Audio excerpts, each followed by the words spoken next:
Formula ఈ car race కేసుకు సంబంధించి కేటీఆర్ ఇవాళ మరోసారి ఏసీబీ విచారణకు హాజరు కానున్నారు. ఈ కేసులో కేటీఆర్ ను ఏసీబీ, ఈడీ అధికారులు ఇప్పటికే పలుమార్లు విచారించారు. ఫార్ములా ఈ ఆపరేషన్ సంస్థ ప్రతినిధులను వీడియో కాన్ఫరెన్స్ ద్వారా ప్రశ్నించారు. మరోవైపు ఈ కేసులో ఆరోపణలు ఎదుర్కొంటున్న నాటి పురపాలక శాఖ ముఖ్య కార్యదర్శి అరవింద్ కుమార్, హెచ్ఎండీఏ మాజీ చీఫ్ ఇంజనీర్ బిఎల్ఎన్ రెడ్డి విచారణలో తెలిపిన వివరాల మేరకు నిధుల మళ్లింపు, కేబినెట్ అనుమతి లేకుండా నిర్ణయం, సచివాలయం బిజినెస్ రూల్స్ ఉల్లంఘనకు సంబంధించి ఏసీబీ అధికారులు కేటీఆర్ ను ప్రశ్నించవచ్చని తెలుస్తోంది.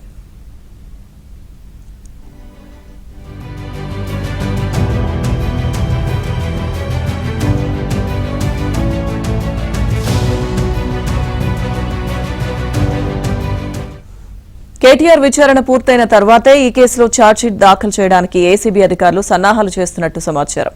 తెలంగాణ భవన్ కు చేరుకుని అక్కడి నుంచి కేటీఆర్ ఏసీబీ విచారణకు వెళ్లనున్నట్లు సమాచారం. ఆయన వెంట బీఆర్ఎస్ శ్రేణులు పెద్ద సంఖ్యలో వెళ్లే అవకాశాలు కనిపిస్తుండటంతో పోలీసులు భారీ బందోబస్తు ఏర్పాట్లు చేపట్టారు.